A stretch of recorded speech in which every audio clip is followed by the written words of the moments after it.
When you think about an ecosystem, you usually picture something um, massive and sprawling. Right, like a dense, untamed rainforest. Yeah, exactly. Or maybe a vast open ocean. You think of limitless boundaries where things can just spread out. But then I want you to consider the terrarium. Oh, that's a great visual. Right. You take a collection of living things, you place them inside a glass box, and you seal it. They are perfectly visible, totally contained, and they basically have to figure out how to thrive while constantly, inevitably, bumping into each other. I mean, it's a completely closed system. The climate is highly regulated, the resources are finite, and the sheer continuous pressure to adapt to the other organisms sharing that exact same tiny footprint is, well, it's immense. There is literally nowhere to hide. You can't just wander off into the horizon if you're having a bad day. No. Or, if the plant growing next to you is suddenly taking up too much light, you are in the glass box. Which is exactly the environment we are unpacking today for you, but through a rather unexpected lens. And it is a fascinating lens. It really is. We are doing a deep dive into a document titled What a Boarder Can Learn from Dame Sarah Storey. So we're exploring the intense, high-pressure ecosystem of a boarding school, but we're mapping it directly onto the psychological toolkit of one of the most successful Paralympic athletes in British history. The juxtaposition is just brilliant because the underlying mechanisms of survival and success in both of those environments are surprisingly identical. Yeah, you wouldn't think so at first glance. Right. But Dame Sarah Storey, she reached the absolute pinnacle of elite global sport while managing significant physical challenges. She had to master the art of adapting to extreme pressure, redefining her own limits, and crucially, sustaining a profound belief in what was possible even when the immediate circumstances looked incredibly bleak. Which, if you're a teenager, a bad day in a dorm room can look incredibly bleak. Oh, totally. And this document takes her specific athletic strategies and translates them into a blueprint for a student trying to survive and actually grow in that kind of shared living space. So let's start with the first major hurdle anyone faces in a high-pressure environment, right? Whether you are stepping onto an Olympic track or just walking into a dining hall full of teenagers, the labels. Oh, the label. Because the adolescent brain is, highly attuned to social hierarchy. We are incredibly quick to permanently categorize ourselves based on a temporary struggle. We really are. A student fails a math test or has a social falling out, and instantly the label is applied. Okay. I am a failure, or I am an outcast. That is the hurdle of self-definition. And Storey's trajectory is deeply relevant here because if she had allowed her physical challenges to be the singular defining label of her identity, Her career would have been over. it would have been over before it even began. Exactly. The text points out that challenges are only one facet of identity. It's like thinking one bad chapter dictates the genre of the whole book. I love that analogy. The crucial psychological shift is understanding that your identity isn't forged by the event itself. Not the failed test, not the lost race. The identity is forged entirely by your response to the event. Okay, but I want to push back on how a student is supposed to practically execute that. Sure. The text suggests that to avoid being crushed by these labels, you should, avoid negative self-comparisons. Right. Which sounds great in a vacuum, but imagine you are a student living 24/7 in this terrarium. You share a sink. You eat every single meal together. The person who just effortlessly aced the chemistry test that you completely bombed is sleeping 3 feet away from you. Yeah, that's rough. So how on earth do you avoid comparison when the metric for success is literally breathing in your personal space? Well, the thing is, you don't avoid the comparison by just trying to ignore it. Because it never works. No, trying to suppress a thought usually just creates a rebound effect where you end up obsessing over it more. The strategy outlined here is a deliberate cognitive pivot. It's about creating a parallel metric for success. What does that mean practically? So, when you are in a high proximity environment, you are going to notice the other person's highlight reel. You just are. But instead of letting that trigger a cascade of, negative self-worth, you actively pull the focus back to a localized ledger, your own baseline. So you're shifting the brain's reference point. Precisely. Because if we look at the neuroplasticity of confidence, it is not an innate trait. You were just born with it. Right. It is a learned neurological pathway developed through iterative effort. The source pairs this idea of avoiding comparisons with recognizing your own strengths alongside areas for improvement. Right. So if your roommate gets an A, but you manage to improve your focused study time by 20 minutes without getting distracted by your phone, You have to log that. You have to log that as a legitimate win. By focusing on your own gradual progress, you stop evaluating yourself against an external, uncontrollable variable like your roommate's aptitude, and you start evaluating yourself against your own past performance. That is how the negative comparison loses its biochemical sting. That makes a lot of sense. You are basically lowering the stakes of the comparison by changing the game you are playing. Exactly. And I guess once you stop letting those external comparisons dictate your identity, you suddenly have the mental bandwidth to focus on the response, which brings up the core behavior required in both elite sports and a boarding house, which is adaptability. Yes, adaptability is everything. The text highlights that an athlete like Sarah Storey has to constantly adjust, whether it's to changing training demands, unpredictable weather, or fluctuating physical conditions. I mean, rigidity is basically a death sentence for an elite athlete. It is the exact same mechanism in a shared living space. A student has to adjust to totally new expectations from different house masters, figure out the unwritten social rules of a new peer group, Which are always changing. constantly, and navigate shifting friendships. You are essentially building the psychological flexibility to observe a changing situation, orient yourself to the new reality, decide on a new course of action, and then execute it without panicking. Wait, let's look at the reality of boarding school for a second, though. Okay. Because these institutions are famous for being the exact opposite of fluid. They run on highly structured, unchanging routines. True. You have bells ringing at specific intervals, mandatory study hours, strict curfews, uniform inspections. It is an incredibly rigid, predictable framework. So where does this vital need for adaptability come in when your Tuesday is scheduled down to the literal minute? But that's the nuance the text gets at. The physical framework is rigid, sure, but the human element operating within that framework is pure chaos. Oh, that's true. Think about it. You might have a mandatory silent study hour from 7 to 9 p.m. The rule is predictable, but the 80 teenagers subjected to that rule are not. Definitely not. Navigating the shifting dynamics during that time, like figuring out how to concentrate when your roommate is having a quiet emotional meltdown, or adjusting your own study strategy when the library is unexpectedly closed. That is where the cognitive flexibility is tested. So the rigidity of the schedule actually makes the adaptability more difficult and therefore more valuable. Exactly. If you are rigid in a rigid system and something unexpected happens, you snap. You have to learn to bend within the glass walls. And bending requires dropping the ego. Hmm. The document lists specific adaptive behaviors, and the foundation of all of them is being open to feedback. Which is hard for anyone, let alone a teenager. Oh, it's incredibly hard. But in elite sports, if a coach tells you your biomechanics are off, you don't take it as a personal insult, right? You adjust your posture. Right. In a dorm, if a peer tells you that you are taking up too much space or being too loud, the adaptive response isn't defensive anger. It is recognizing the friction, dropping the ego, and modifying the behavior to reduce the tension in the terrarium. Which takes a lot of maturity. It does. And the text points out that the students who master this specific type of human variable adaptability are the ones who can cope most effectively with intense pressure when things don't go according to plan. But surviving that level of constant daily adaptation sounds mentally exhausting. It's a marathon. Yeah, it requires an enormous amount of energy to constantly monitor your environment, drop your ego, and pivot your strategies.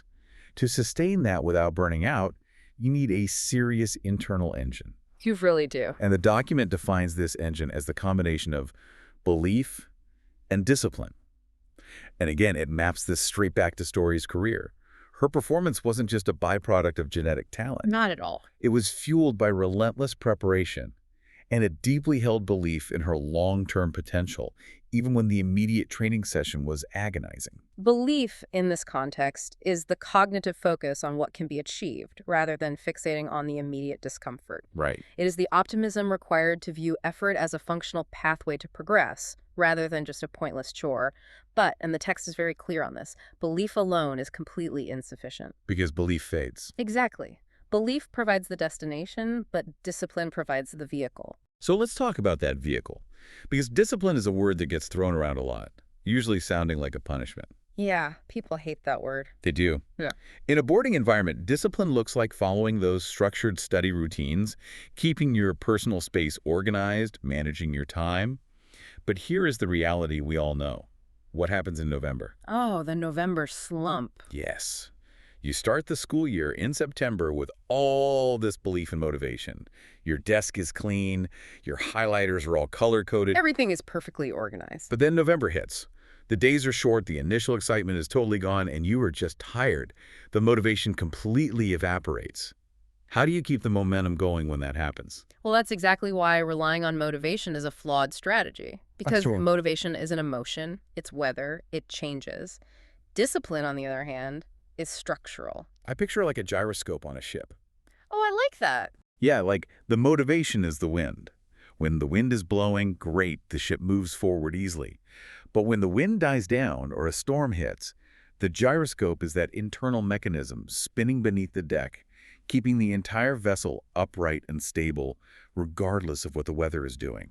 That is a perfect mechanical analogy. So discipline isn't a punishment here. It's the architectural scaffolding that allows your long-term goals to be built safely, even when you're too tired to care about them. Exactly. Discipline removes decision fatigue.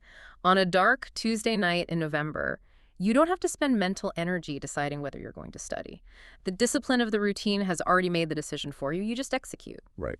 But the text also provides a very specific psychological tool for keeping that gyroscope spinning, for refueling the engine when the motivation is gone. What is it? It's the practice of celebrating small improvements. Meaning, you don't wait for the final exam grade at the end of the semester to feel good about your effort. If you wait 3 months for a reward, the brain's dopamine system will starve and you will just quit. Wow. Yeah. Celebrating a small improvement like finally understanding a complex physics equation or even managing to diffuse an argument with a friend before it escalated, that triggers a microdose of dopamine. And dopamine is the reward chemical. It is quite literally the chemical of motivation. It reinforces the behavior and gives you the biochemical fuel to do it again the next day. When you pair that long-term belief with the daily dopamine-reinforced discipline, the ultimate outcome isn't just better grades. What is it? It is personal maturity and true independence. You no longer require a teacher or a parent to provide the external push. You have built the scaffolding internally. And crucially, the document points out that part of this discipline is balancing academic effort with well-being, which is so important in boarding life. Oh, absolutely vital. Because it takes immense discipline to close the laptop and go to sleep when you feel like you should be studying for another hour. Knowing when to stop and repair the machine is just as vital as knowing how to push it. Because an exhausted mind cannot be adaptable. If your nervous system is frayed, you will just revert back to rigid, defensive behaviors. Which brings us to a really fascinating shift in this deep dive. Yeah. We have spent all this time talking about internal mechanisms, right? Yeah. Rewiring how you label yourself, building cognitive flexibility, installing the gyroscope of discipline. All very internal. But you are still living in a shared space. So how does all this intense internal work externalize? How does it actually affect the way you interact with the other people in the glass box? It fundamentally transforms the community dynamics. The source material has a dedicated section on inclusive communities, because a boarding house is just a massive collision of wildly diverse abilities, backgrounds, and temperaments. Totally. And the text argues that a community thrives only when its members respect individual differences, avoid snap judgments, offer encouragement during difficult moments, and actively celebrate diverse forms of success. So I want to connect it directly back to our earlier conversation about labels and comparison. Okay? We talked about creating a parallel metric for success, so you don't crush your own confidence when your roommate does better than you. By focusing on your own path and avoiding those negative self-comparisons we discussed earlier, does that actually make you a better, more supportive roommate? Yes. In fact, it is the biological prerequisite for being a supportive peer. Wait, really? The biological prerequisite? Think about the brain's threat response. If your entire sense of self-worth is tied up in being the smartest person in the room, then anyone who gets a higher grade isn't just a classmate. Your amygdala perceives them as a literal threat to your social survival. Oh, wow. And when you are in a state of threat, you become defensive, secretive, and judgmental. You essentially view success as a zero-sum game.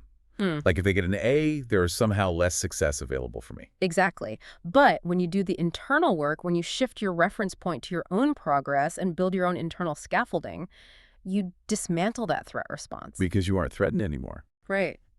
You no longer view the person sleeping 3 feet away as competition for scarce resources, whether those resources are teacher approval or social standing. Consequently, the ambient cortisol in the room drops. That makes total sense. When an individual feels secure and capable in their own unique trajectory, compassion becomes a natural byproduct. You can offer genuine encouragement when someone else is struggling because your ego isn't wrapped up in needing them to fail so you can feel superior. Precisely. You realize that Dame Sarah Storey winning gold on the cycling track doesn't diminish a student's success in the chemistry lab. They are entirely different arenas. And when a critical mass of students in a boarding house adopts this positive sum mentality, the culture shifts entirely. It becomes a real community. Yes, an inclusive attitude isn't just about forced politeness or, following the school charter. It is the external manifestation of individual psychological security. It creates an environment where failure is destigmatized, which, ironically, makes everyone more willing to take the academic and social risks necessary for actual growth. So, zooming out to the big picture, why does any of this matter for you, the listener? Whether you are a student, a professional navigating an intense corporate office, or just someone trying to manage a complicated household. It applies everywhere. It really does. The text lays out the real-world outcomes of mastering these skills. Learning to adapt your strategies, redefining your limits based on your response rather than your failure, and building disciplined routines. It all synthesizes into a robust psychological toolkit. It builds a resilience that is highly transferable. The self-confidence, the ability to form supportive, non-competitive relationships, the persistence to push through periods of low motivation. The November slump. Right, the November slump. These are not just strategies for surviving a few years of school. They're the exact competencies required for navigating career transitions, complex adult relationships, and inevitable personal setbacks. It transforms resilience into a lifelong strength. It all circles back to the terrarium. The glass box is crowded, the pressure is continuous, and you are constantly bumping into the limits of your environment and the quirks of the people around you. It can feel incredibly restrictive. It definitely can. But the source material leaves us with a brilliant reframe. This intense shared environment offers daily chances to practice these exact qualities. The friction isn't the problem. The friction is the resistance training. I love that. It transforms daily annoyances into actual opportunities for psychological growth. It flips the script from endurance to active practice. The obstacle is the training ground. Exactly. So for you listening, as you step back into whatever your personal terrarium looks like today, I want to leave you with a thought to mull over. The source material notes that boarding life offers daily chances to practice these qualities. So if your current environment, whatever it may be, is actually just a daily practice arena for the rest of your life. Yeah. What seemingly annoying, frustrating obstacle did you face today that you completely missed the opportunity to practice on?